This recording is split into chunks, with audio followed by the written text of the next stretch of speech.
Escape to the metaverse, but act like you know. Yeah, you are now tuned into the Matthew and Rizzle show. Yeah, escape to the metaverse, better act like you know.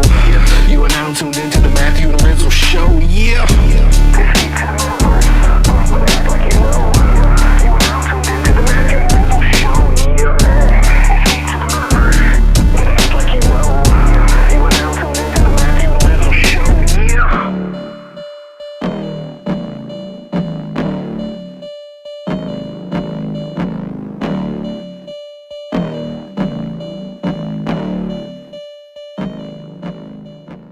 You look pretty today. Cool. Thank you, Robot Lady. And the Matthew and Rizzle show is back after a little week off. Truth be told, we were all getting ready for the Rizzle birthday that happened yesterday in the Metaverse. It's one of these nice little Metaverse traditions that's actually popped up going back more than a few years now. So, dude, happy birthday, man. Welcome back. Yo, thank you. Appreciate it. I'm back like I never left. As is this dumb tradition that I started. It's not actually dumb, man. It's not dumb at all, dude. No, it's fun. It's fun. But as is this goofy tradition, I should say, that I started a few years ago. I end up in the metaverse on my birthdays, doing wacky stuff. And dude, it's fun, man. I honestly look forward to it. And it's always like a good turnout. And this time I had everyone turn it into, it was actually Hugh Views, shout out Hugh Views, who was in the advent calendar the other day, and he was like, yo, is there a dress code for your birthday party? And he was just like joking around, and I was like, actually there definitely should be, now that we can make everyone dress the same. So turned everyone into varying sizes of avocados, and they were like piling on top of each other, and did the manifold drop, man, which was like honestly like really fun but really stressful, just having never done it before.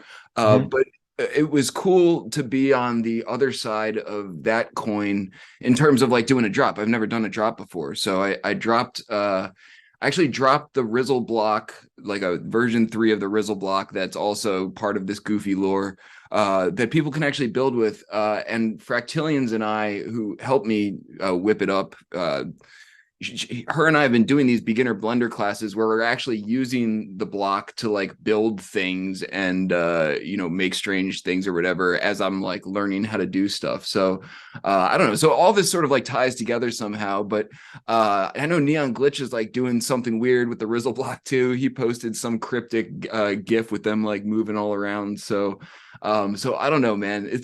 All of this is fun, and it'll be fascinating to see how far this strangeness spreads. Johan whipped up a page about like the Rizzle Block. I'm like, here we go, man. Yeah, I mean, do you want to unpack like the Rizzle Block, the lore, like where that originated from? Sure. So years ago, I was gifted a parcel by Twobadour, and had no idea what to do with it in CryptoVoxels. And so I was like, okay, was flattered that I was gifted, a home. I was previously Metaverse homeless, just sort of traveling around with the whip, and was gifted a plot. And so I figured I need to learn how to build on it. And so and at that point, CryptoVoxels was like exceptionally more clunky than it was now. So I put one block down and I couldn't even figure out how to move it. And I was like so annoyed. I'm like, dude, this is going to take me, forever to like learn this builder, not only to learn the builder, but to build something cool. And I put out a cry for help on Twitter, and Brookhawk came to the rescue and actually like built my whole apartment. But in conversation with him, we were just talking. We were like, we should preserve this one dumb block that I put down there and couldn't move, and we'll just like call it the Rizzle Block.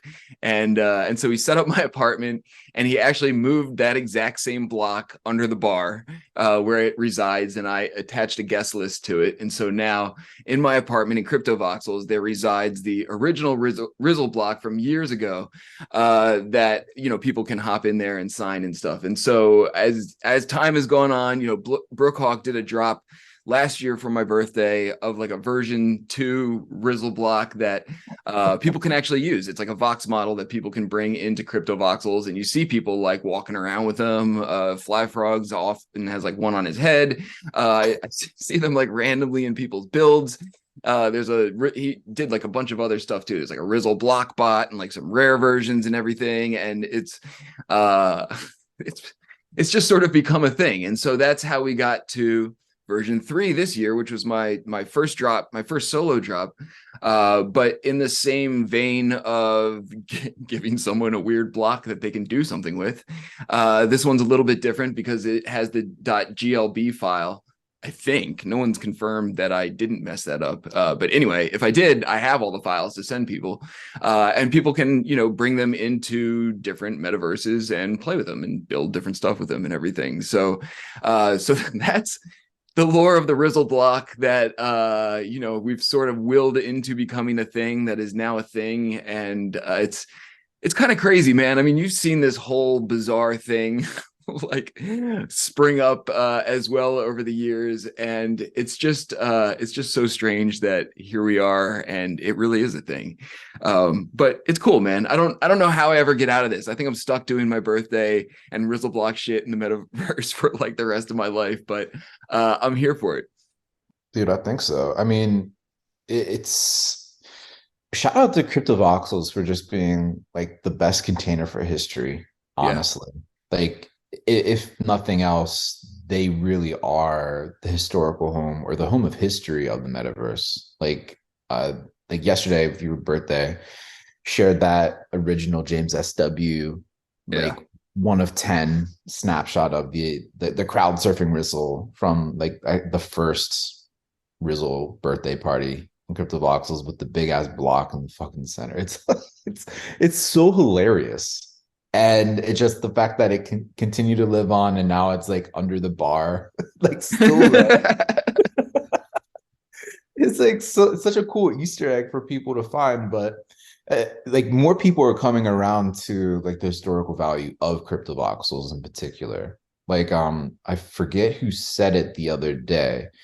Let me actually find this bookmark because it was particularly poignant. They were talking about stumbling across and a lot of money build in CryptoVoxels and just like seeing that snapshot from Alada and just be like, oh, like finally, like one aspect in particular of CryptoVoxels clicked for them in terms of that historical store of value and that snapshot that could forever live on.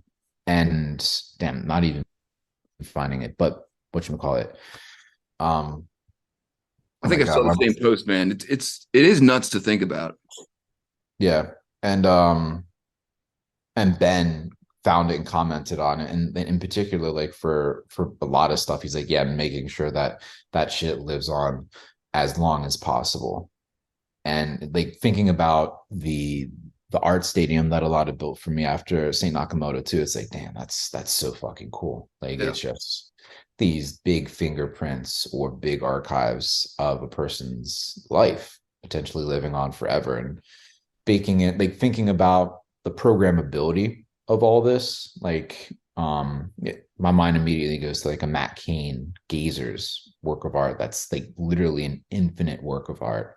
And if you can combine those two, like the experiential layer, the programmability, it's like, oh man, like people can't live forever, but it's weird that it feels like they can be around forever using these sorts of spaces and this technology. But yeah, dude, I love what Jin is doing, man. Like, and I didn't realize, dude, oddly enough, I had no idea if it was a coincidence or not, but the date of that party, that first CryptoVoxels party where everything broke, that piece of art came from, Jin took a snapshot December 13th, 2019 of like all of CryptoVoxels, at that moment. And he posts about it like periodically, but I know he's doing, I feel very grateful that he gets it in terms of like the historical context and importance of those early metaverse days. And, a lot of the stuff that he is doing is, working towards, sort of, what's the word I'm looking for? Not like cross-pollinating, but like, preserving these things across like other platforms so that, we sort of essentially have backups, you know what I mean? And I think we see more of that kind of thing as like, the metaverse and interoperability like expands, that, we can sort of take these moments in time and build and make sure that this stuff is preserved in perpetuity or whatever. It's nuts to think about, though, man. Walking into some of these like a lot of money spaces that he built by hand, that we've held events in, and taken field trips to and everything. It's the whole thing is kind of crazy. Yeah, no, and like baking in that sort of redundancy for metaverse history, it's beautiful to see, Yeah. and it's validating too, because like people don't just do that. They don't spend effort making sure that history is recorded and like won't disappear unless something important or meaningful happened in history, right? It's like you're not doing this for Beanie Babies. Like there's no equivalent there. There's some bullshit Yeah. collectible, right? So it's that aspect's amazing. And I mean, this is sort of directly related, not to like just keep bringing up Matt Kane, but his new project that he launched on Deca, Etch, it's it pulls on this historical vein, right? Of like just crazy rich value, letting folks essentially annotate NFTs, any NFT, and record like why they think it's important on the blockchain.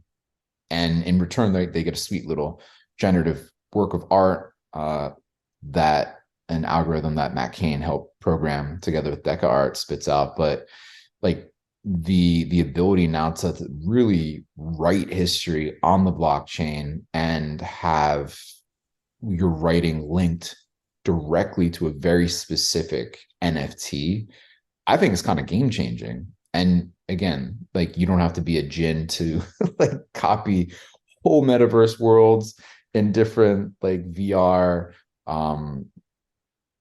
programs or anything like that. Like anyone who can write words now can leave a mark on crypto history, essentially on the blockchain in a way that will live around hopefully forever, as long as Ethereum doesn't go down. Dude,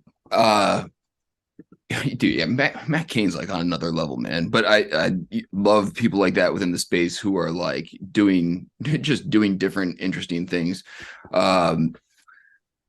Sea of Arrows, Cliff, that we launched Avastars with like way back in the day, is also doing some like really interesting weird drop on async blueprints, again for the love of strange things and just doing stuff that people aren't really exploring or haven't done yet and everything. You gotta love that, man. Dude, we should or I will do it for us on our behalf to give ourselves a pat on the back, man. You dropped some stats into my inbox that our podcast is in the top 15% most shared globally.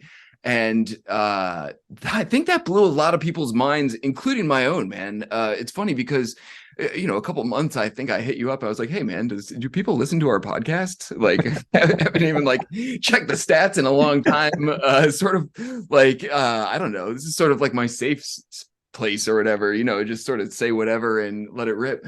But it turns out a shitload of people are, or at least are sharing them. And I don't know, man, that's just sort of a crazy stat.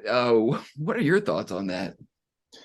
Dude, like first of all, shout out to like the Spotify end of year like wrap up presentations. Like they've been doing it for the past couple of years and it's all really informative. But this year we like again, like that's crazy. Like top 15% most shared globally. And we don't fucking do any promotion on our own, right? Like we do like maybe a tweet on our own. And then it's just people will do that apparently like all these other apps like WhatsApp and like over text and like sharing direct links and stuff like that, which is crazy. It's how podcasts like stay relevant. And not only that, but like we're the top 15% most followed podcasts. And like people can follow their podcast, subscribe to it so that they get the most updates and stuff like that. And like that's like people's podcast subscriptions are pretty sacred. You don't want to subscribe to too much trash, or your feed gets filled up and there's too many podcasts that you can never listen to. So seeing that, it's like, damn, like it's it. And we're getting like several hundred, it's like 300 or 400 listens per episode, like and not even factoring in the listening parties that Fox Yoga is still doing. Shout out to Fox Yoga. Yeah. Keeping that alive. It's nuts, man. But like, it's like, we're not shooting the shit just because it's like, oh, we just need to talk and like that's it, like putting it in and then going out. Like the shit is really fun for us to talk about, and I'm just happy that other folks are still getting value from us talking about the shit that we end up focusing on week in, week out. Dude, I just told this story recently, I forget to who, about like, and this is what brought it up. They're like, was explaining to them like, yeah, our podcast that, we've just been sort of doing for fun forever. I guess just sort of caught fire, and now, we're sort of blowing up, and it's cool to post that, man, and see all the love on Twitter from, a lot of the OGs in the community, like, sort of giving us our props for, being our role, I guess I should say, in like the history of everything.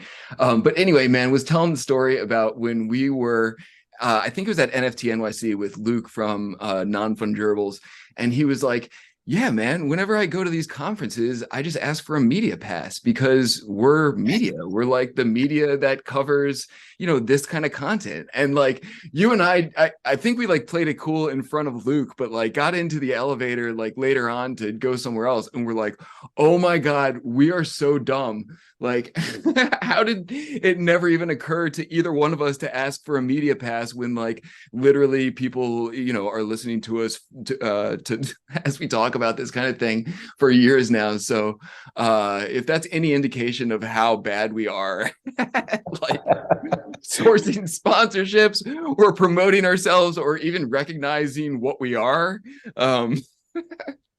Dude, yeah, go ahead. Shout out Luke from Non-Fungibles for dropping that knowledge, number one. But we went to a bar afterwards and Metageist was there, and you and I were just like losing our minds. We're like, how did we never think about that card to pull? Like we were like media too. Like we were just like it was hilarious. It was such a good moment thinking about that.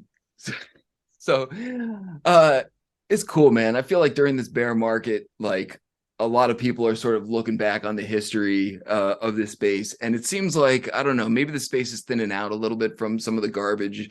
But it does feel like people who were here for a long time and stuck around are starting to I don't know, get their I don't want to say like 15 minutes of fame or whatever, but I feel like are starting to be more recognized for the contributions that they have, and I hope that continues in that direction.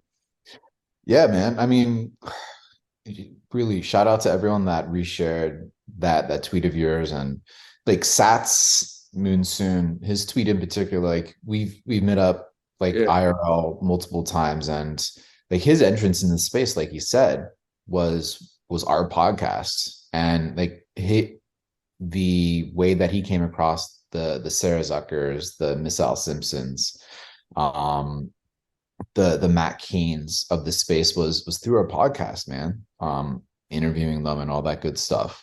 So like having that impact, like that by itself is like boom, that's pretty much fucking everything. But the fact that like we don't give up, we keep going, like we're here for the long run, and we're focused on the fun shit, which a lot of people in this, like whatever's happening with the market, like all the negative side of things, like if you can't have fun, you're just really not going to make it. And if you find people that are having fun, you hold on to them for dear life and try to mimic them and like cultivate those vibes in your own life. And people are realizing that more and more now. And since we've been doing it for like a crypto eternity, since we were toddlers. I mean, it's just serving us so well. And it's awesome that we don't need to worry about all this other baggage that other projects that like sold out and like tokenized their shit and like formed DAOs and like like just did the absolute wrong things that are like not fun, are just paying the price for.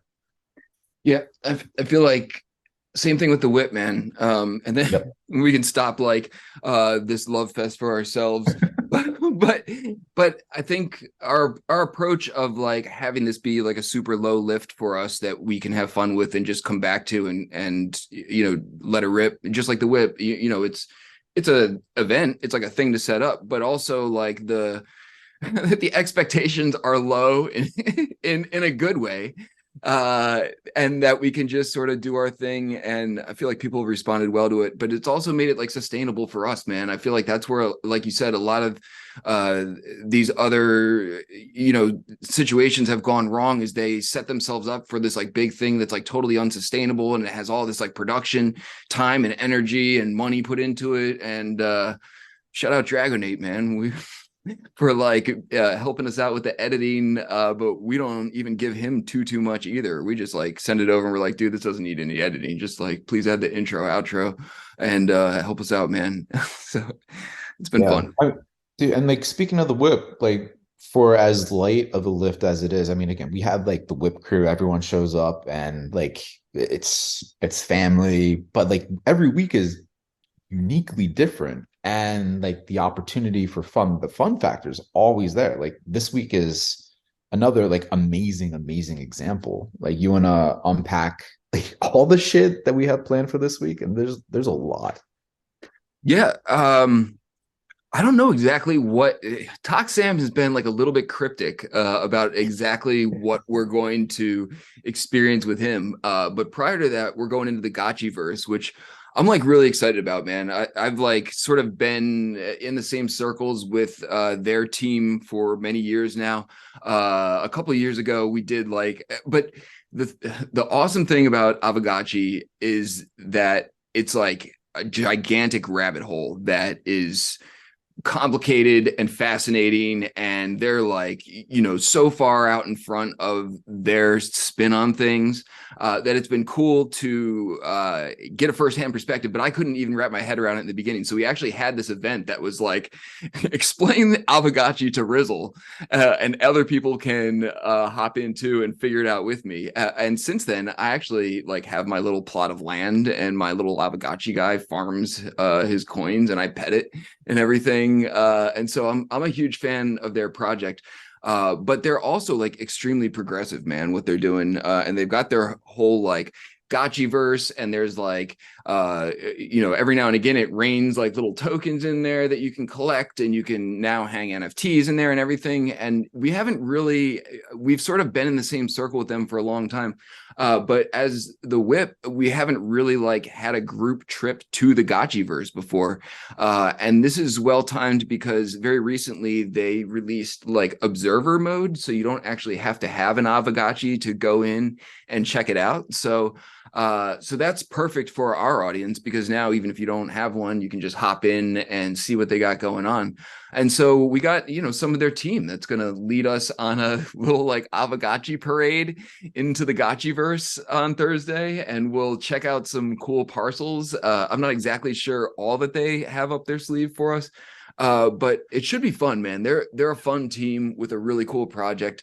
And then we're going to hop over to Talk Sam's mystery something. I believe he's minting this parcel today that we're going to tomorrow, which always, I mean, if I was him, I'd be nervous, because everything I touch I feel like breaks. I'm like so glad that manifold drop worked out okay. But whatever it is, we'll find him somewhere in the metaverse for I think they got a big update, a big release coming up that they want to talk about. So that'll be cool. And then once again, Fabiano and his wife Patrizia are going to hook us up with another claim. We're actually like running into this situation, man. Some asshole like grabbed a bunch of the presents last week and made off with them. So we're sort of in this situation where we're getting more attention, and it's a good thing, but now we also give away a lot of free stuff. So we got some people trying to take advantage of our situations. We just ran into this in the advent calendar the other day. So It's a good problem to have in the sense that, we're gaining more exposure, but also we got to safeguard our free stuff so that the people that, deserve it actually get it. But that's a side note. So it should be a packed whip with awesome, cool experiences and stuff to claim. And yeah, man, I'm looking forward to this one. And the next one's going to be a banger too, man. We don't even have to get into that one this week, but it's going to be a nice holiday whip on the 22nd to sort of wrap things up until the new year.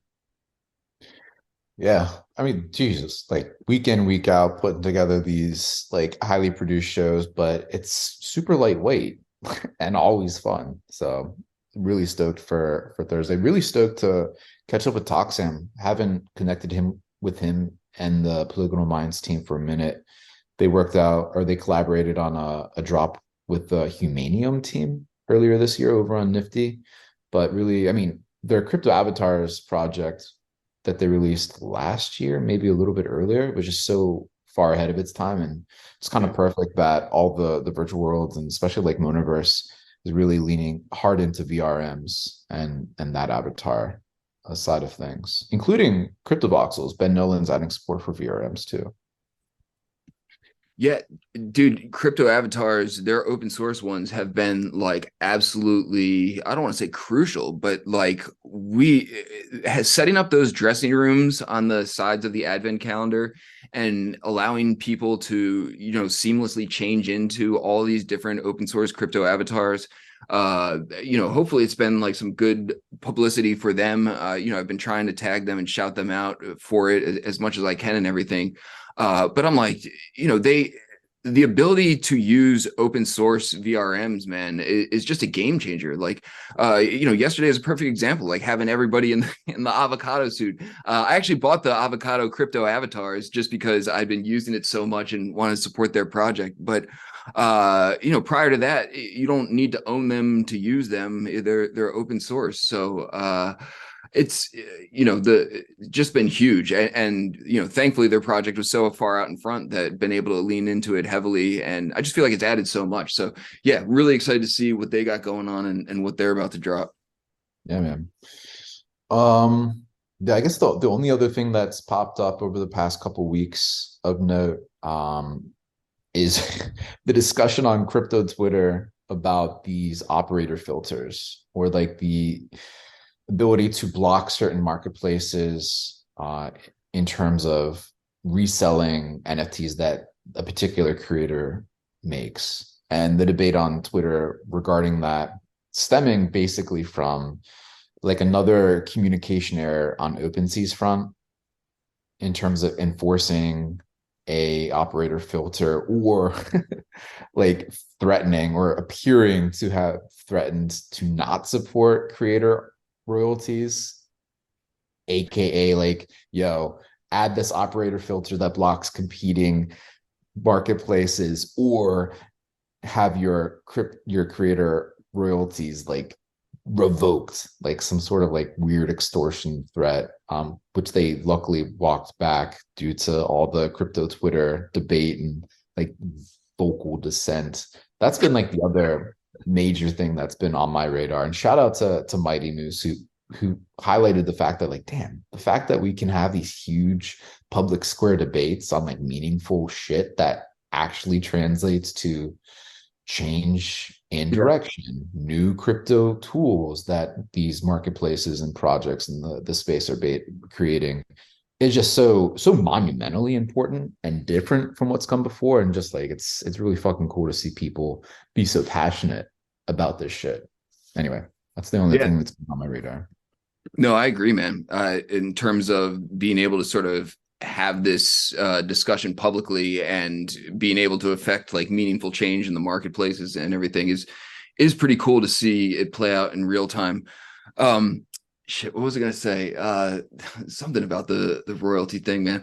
I've like largely stayed out of the fray of it. Oh, I was gonna comment on OpenSea's Twitter account. Let me do that first, man. I feel like they got two people running their Twitter account. One person who just says like GM bros, like salute face and like really dumb shit, and then like And then they got like the apology person, or like the person who explains things like really poorly in long threads and like confuses everybody, and they like alternate. That's what it feels like to me. They just like trade off. It's like your turn, sunshine face, like, hey, whatever. I don't know. Anyway, dude, so I don't know if this is a hot take or not, man. I think all this like royalty shit is like really dumb and like sort of like playing whack-a-mole, man. I don't feel like this is a like, even though I like the concept of being able, I feel like people should be able to do that if they want to. And I like that if you want to filter out certain marketplaces or people or like whatever, that is also in the spirit of decentralization, and people, if the tools are there for it, people should be able to do whatever they want. Personally, I feel like it's like playing whack-a-mole. Like, you know, for every time you block something, something else is going to spring up, and unless you're like constantly on top of these sorts of things, you're just gonna, you know, get lost. You know, your situation is gonna get lost in the shuffle. And for me personally, I'm like, this is like one more thing to keep track of that I don't want to have it part of keeping track of, like one more thing. But again, like, it's cool that the tools are out there, and cool that no matter what I think, if people disagree with me and want to make the tools to be able to do what they want to do, like, hey, that's like what this is all about as well. To be completely frank, though, man, I'm not sure I understand the implications or the ins and outs of it beyond that. And, you know, perhaps I'm like missing something in the larger conversation. What's your take on it? Yeah, I mean, like adding on to your point about like it just being like another weird, complicated thing to try to keep track of if people start using this en masse.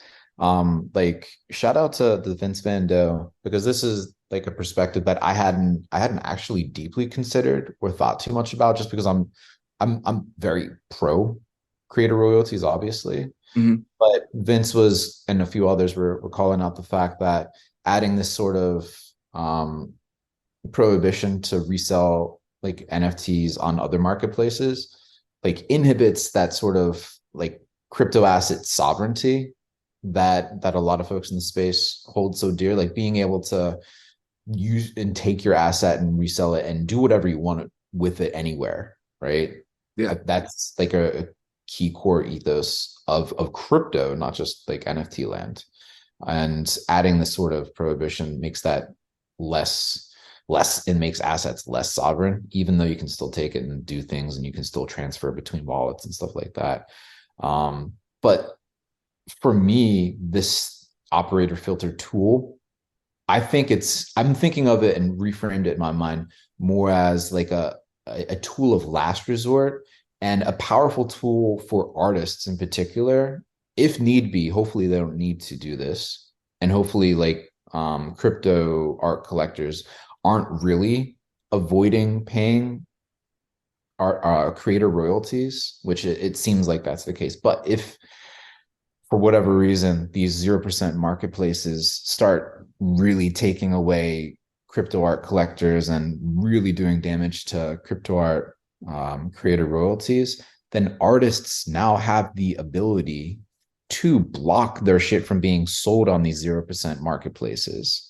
And it won't have any impact if they're doing it in a one-off manner, like in a way that's like not coordinated. But if they band together and all the artists are like, fuck it, like, yeah, it's going to piss off like a number of like notable collectors, but we have this tool and we can say that for a period of time, like any or all of our work that we mint simply won't be able to be resold anywhere else other than marketplaces that support creator royalties. Then that's a fucking powerful tool to digitally boycott the bullshit in the space. And it gives artists the power, right? Collectors can get their panties in a bunch, whatever, but artists are the ones that control their fate, and they now have a tool to do that effectively. Instead of writing tweet threads about why creator royalties are important, they can just be like, fuck it, like only go to the places and only resell these where it works for us, if that makes sense. It does. I guess in my head, I don't see artists as the ones who are. I see artists as the ones who stand to lose the most with the royalty situation. But I guess from my perspective, I don't see them being affected as much by these 0% royalty marketplaces. And maybe I'm wrong. Maybe, oh, shit. Yeah. Stop. I don't see them being affected by it as much, and maybe I'm wrong, man. Certainly in term, I'm definitely pro creator royalties as well. And I'm just generally of the perspective that there's not much you can do about this. I guess sort of along the lines of Vincent Van Gogh and this whack-a-mole theory that something's going to spring up even if you are pretty on top of this and everything.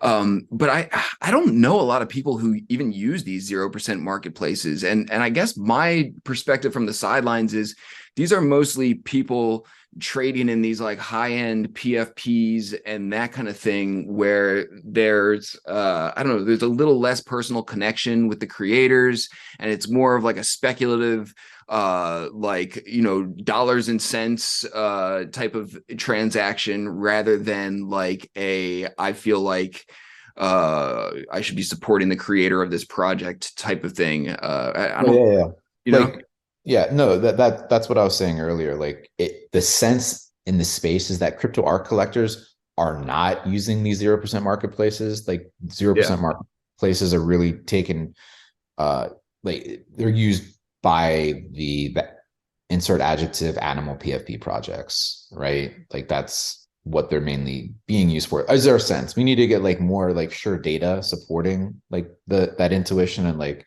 the anecdote? Like I never have used like Blur or anything like that.